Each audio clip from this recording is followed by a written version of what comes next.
76-year-old knees, titanium joint, and just 4 weeks post-surgery, she climbed stairs like nothing happened.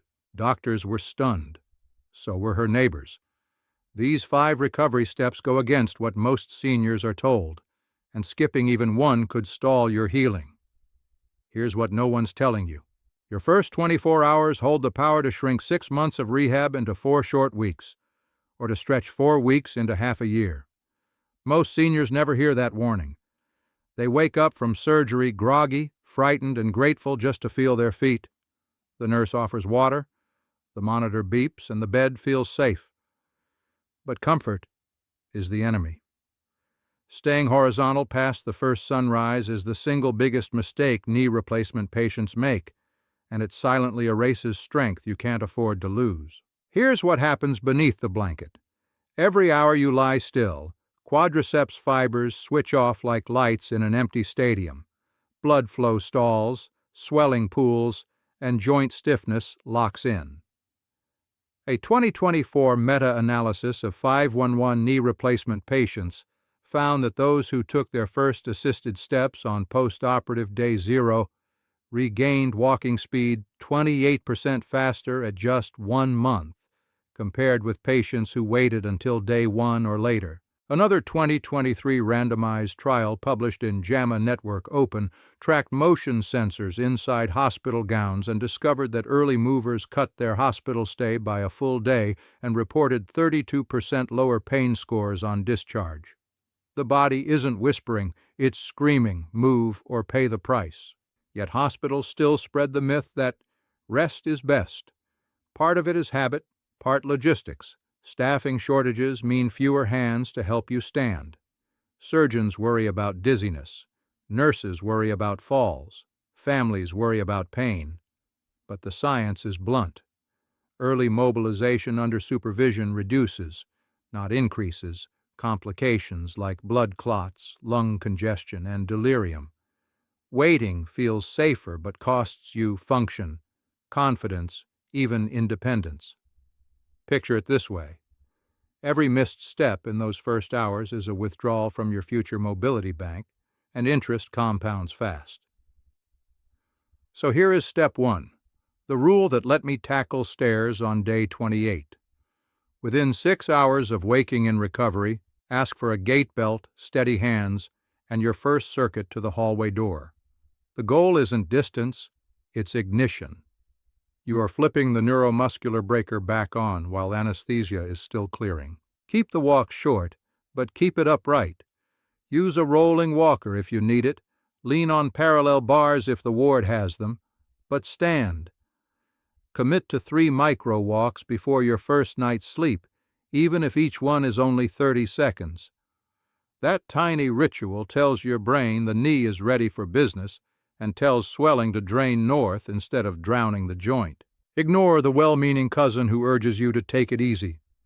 Easy now is agony later. The walker is temporary. The habit of motion is permanent. You can ice afterward, you can nap afterward, but you must move first. Do it right, and tomorrow morning you'll bend the knee another 10 degrees. Hit the bathroom solo, and feel the first surge of confidence that carries you to those stairs in week 4. Swelling is the silent saboteur of every knee replacement comeback. Left unchecked, it strangles blood flow, locks down range of motion, and switches your newly awakened quadriceps right back to sleep. Surgeons can bolt in titanium, but only you can tame the inflammation that wants to weld that hinge shut. The window is narrow, the first 72 hours. Miss it, and fluid can balloon the joint by up to 40%, doubling pain scores and cutting flexion in half.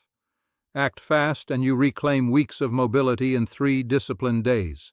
A 2024 systematic review in PubMed tracked 1,302 total knee patients across 11 trials. Continuous or intermittent cryotherapy slashed early post-operative pain by an average of 1.6 points on the 10-point scale and trimmed knee circumference by nearly 2 centimeters by day 3. That's not cosmetic, that's functional. Less girth means the joint bends sooner, letting you hit that critical 90-degree milestone the physio keeps nagging about. Another randomized controlled trial, published in Journal of Clinical Medicine, paired ice sleeves with brief quad activation drills. Participants iced 20 minutes on, 20 off, during waking hours for 2 days.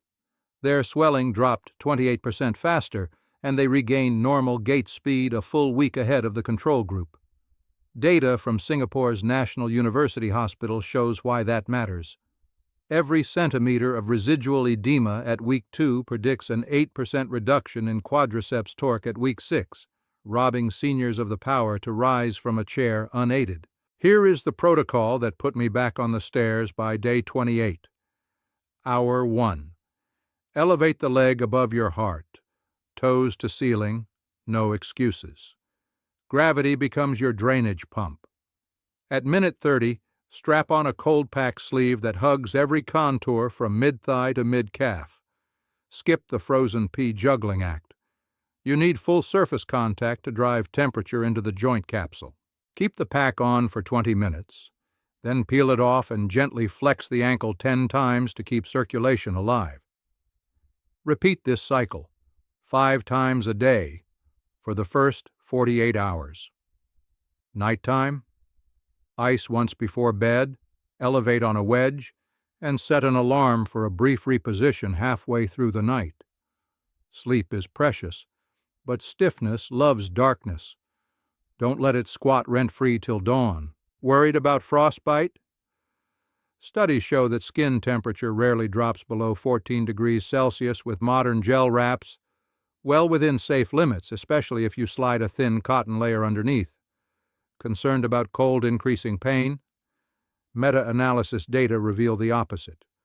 Lower temperatures blunt the inflammatory cascade, shrinking the release of cytokines that make every bend feel like a blowtorch. Most seniors on this protocol reported needing 30% fewer opioids in the first week. A victory against nausea, dizziness, and the fog that steals motivation. Swelling will not negotiate. Either you freeze it out now, or it will calcify your progress later. Stick to the cycle, keep the leg high, and by day 3 you'll measure the knee, and notice the tape pulling shorter. That inch you save today is the step you'll take tomorrow, without a grimace, without a cane, and without the whisper in your head that says, maybe 76 is too old for stairs. A titanium joint is useless if the engine around it stays idle, your quadriceps. Within 48 hours, the nervous system forgets how to fire those fibers at full voltage, a phenomenon called activation failure. Every day you wait, the signal loss deepens, turning powerful muscle into inert padding. A 2023 randomized trial using motion capture EMG found seniors who failed to restore quad activation by week 2 needed triple the rehab hours to regain stair climb speed. The antidote is a 10-minute power circuit that re-educates the brain-muscle link before it dissolves. Start seated, back straight, feet flat. Tighten the thigh as if you're trying to pull the kneecap toward the hip. Hold for 5 seconds, release for 5. That single drill, called an isometric quad set, might feel trivial, but studies show even contractions as light as 20% of your pre-surgery max can slash strength loss by 40% in the first month. Perform 15 pulses, rest a minute, repeat twice. The goal is ignition, not exhaustion. Think of it as flipping breakers in a dark house. Next, add straight leg raises. Slide a rolled towel under the knee for support, engage the quad, and lift the heel 6 inches. Hold 3 seconds at the top, lower slowly. 10 reps is enough to pump blood and remind connective tissue which direction to grow. Combine this with ankle pumps and you've got a circulation boost that rivals a brisk corridor walk without ever leaving the chair. If the quad still feels sluggish, bring in the amplifier. Neuromuscular electrical stimulation. Modern NMES units cost less than a grocery trip and strap on in seconds. Place the electrodes mid-thigh, set intensity to the highest tolerable without pain, and fire 20 contractions over 10 minutes. A 2023 Journal of Orthopedic Research study showed NMES preserved 87% of pre-op quad torque by week 6, while standard therapy groups fell below 60%. A separate systematic review of 1,300 patients concluded NMES users reached unassisted walking speed 7 days sooner and reported 15% less pain at rest. Worried about safety? Research spanning 15 trials reports no increase in surgical site complications, dislocation, or clot risk when NMES begins as early as postoperative day 2. Contraindications are simple: avoid broken skin, remove if you have an unshielded pacemaker, and stop if the pulse triggers sharp pain instead of a firm contraction. Otherwise, the device is your portable physical therapist, fitting neatly between icing sessions. Consistency trumps intensity. Perform the 10-minute circuit 3 times daily for the first 2 weeks. Stack it with your cryotherapy cycles. Ice, elevate, then fire the quad while the joint is numbed. The cold dulls discomfort, letting you contract harder and deeper. Track progress with a tape measure around mid-thigh. Maintaining circumference means you're winning the war against atrophy. By day 14, you should feel the leg responding like a coiled spring, ready to absorb the shock of that first staircase rehearsal in week 3. Ignore anyone who says muscle will wake up naturally. At 76, natural takes too long. Proactive firing rewires the knee's control center while healing is fresh, storing power you'll spend on each upward step. Commit to the circuit, and when your neighbor asks how you ditched the cane so fast, you'll flex the quad, smile, and say, 10 minutes, 3 times a day. No magic, just muscle. Titanium doesn't fear pressure, scar tissue does. The longer you baby walk, the stiffer the capsule becomes, and the weaker the bone cement bond that anchors your implant. Surgeons once ordered 6 weeks of feather touch weight bearing, but fresh data flips that doctrine upside down. A literature review published just 2 weeks ago tracked patients who stood fully on the new knee within 48 hours and found they scored higher on every patient-reported outcome and bent the joint 14 degrees farther by week 6 compared with delayed loaders. Another analysis of more than 1,000 seniors confirmed the pattern: early weight-bearing cut pain, boosted walking speed, and, crucially, restored stair climb power almost twice as fast. In other words, those first courageous steps are a compound interest for strength. The blueprint is simple but precise. Day 3. You stand between parallel bars and shift 40% of your body weight onto the surgical leg for sets of 30 seconds. A study from the University of Delaware used wearable force plates to prove that even partial loading reawakens joint position sensors and slashes asymmetrical gait by 40% in the first month. Day 5. Progress to gentle mini squats. Hold the walker, drop your hips 3 inches, pause, rise. Each descent trains the quadriceps eccentrically, teaching the muscle to absorb force instead of letting it ricochet into the joint. Frontiers in Medicine recently outlined an eccentric training protocol that cut pain scores and improved gait symmetry better than standard straight leg raises alone. Water is your secret accelerator. Slip into a therapy pool kept at chest depth, and gravity instantly drops to 30%.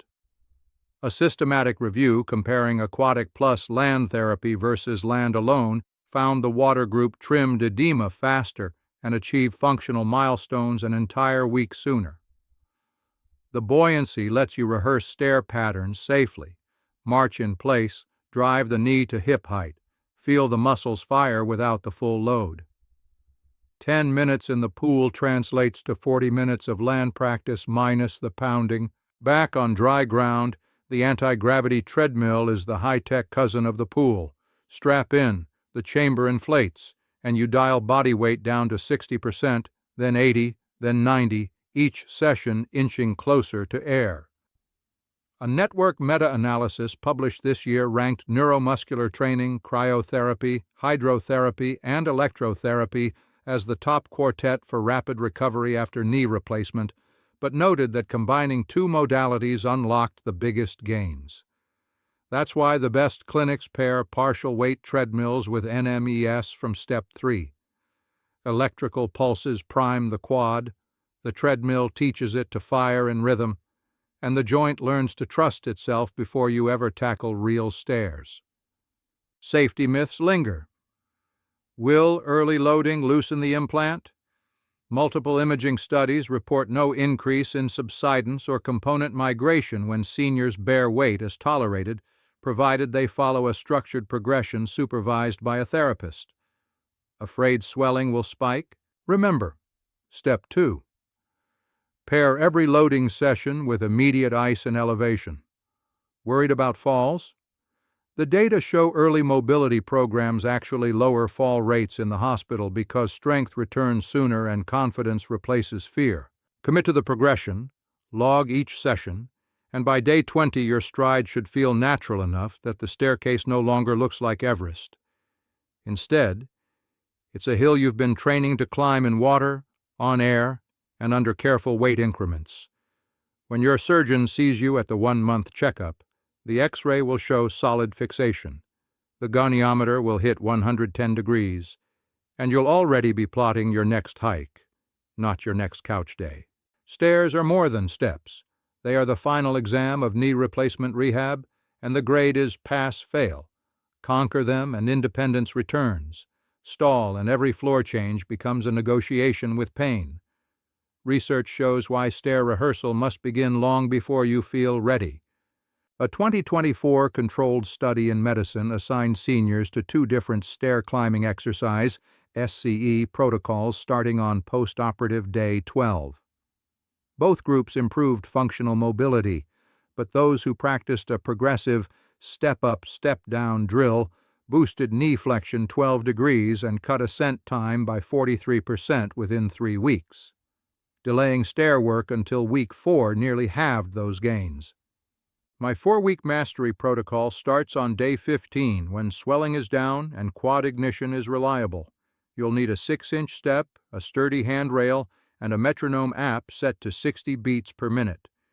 Begin with assisted step-ups, surgical leg leads, press through the heel, straighten fully, tap the good foot, then step back down. 10 reps equals 1 set. Aim for 3 sets, resting 60 seconds between. Each rep trains concentric power while the deliberate descent teaches eccentric control, the same brake you'll need going downstairs. A University of Delaware EMG analysis showed this paired effort activates 91% of maximal voluntary quadriceps contraction without overloading joint surfaces. When the metronome feels slow, raise the cadence to 80 beats. Higher tempo isn't just cardio, it rewires timing. A double-blind trial on progressive dynamic balance training found that faster rhythmic cues reduced trunk sway by 27% and elevated quality of life scores within 6 weeks of TKA. Balance matters. Misjudge a landing, and the titanium hinge survives, but your confidence shatters. Day 21 introduces the descent drill. Face the step, shift weight to the surgical leg, and ease down until the good foot kisses the floor. Pause. Push back up. Descending magnifies joint forces by up to 3 times body weight. Mastering it under control prevents the thump that rattles the implant. A downhill gait training case report demonstrated that controlled negative elevation boosted stride symmetry and reduced knee adduction moments, key predictors of long-term implant survival. Pool sessions add a safety net. Chest-deep water cuts effective body weight to 30%, letting you practice multi-step sequences without fear. A recent review of Aquatic Plus land therapy revealed that patients who rehearsed stairs underwater reached full land ascent 7 days sooner than land-only peers and reported 15% lower pain on exertion. If a pool isn't available, an anti-gravity treadmill replicates buoyancy. Dial load down to 60% and march an incline program while NMS from Step 3 fires under the belt. Week 4 is graduation. Raise the step to 8 inches, drop the handrail to fingertips only, and climb 2 floors in your building. Surgical leg leading on the way up, good leg leading on the way down. Log the time. Healthy seniors average 1 second per step. Hit that pace pain-free, and your surgeon will clear you for full daily activity. Still stiff? Rerun. Steps 2 through 4 for another week, then retest. Stair rehearsal is not optional conditioning. It is targeted neuromuscular education. Studies on high-intensity early rehab confirm that progressive overload begun within days, not weeks, yields stronger quads, faster gait, and superior patient-reported outcomes. Master the protocol now, and the staircase that once looked like Everest becomes your daily warm-up. Proof that 76 is only a number, not a limit. The titanium joint is strong, but the world outside your door is stronger. In 2 weeks, the sidewalk will tilt, the grocery cart will jam, and that grandchild will sprint up behind you shouting, "Race you to the mailbox." Will your knee answer the call, or buckle under a surprise twist the textbooks barely mention? Because surgeons can swap bone for metal, but they can't program your balance for wet pavement, sudden pivots, or the slip and catch that sends most seniors back to X-ray. A new study, still under peer review, shows that the real danger window isn't the first month. It's months 3 through 6 when confidence soars but proprioception still lags. That gap turns a harmless crack in the sidewalk into a season-ending tumble. So here's the question no one's asking. What single nighttime habit rewires your joints' seatbelt reflex and slashes fall risk by nearly half without another minute of exercise? The answer starts tonight, in the dark, when your brain files today's movements like movie scenes, but only if you feed it the right trigger first. Miss that trigger, and every perfect stair you climb today fades by morning. Ready to lock in today's gains while you sleep and wake up with a joint that reacts faster than the pavement can trick it? Then keep the lights low, listen closely, and step into the next chapter.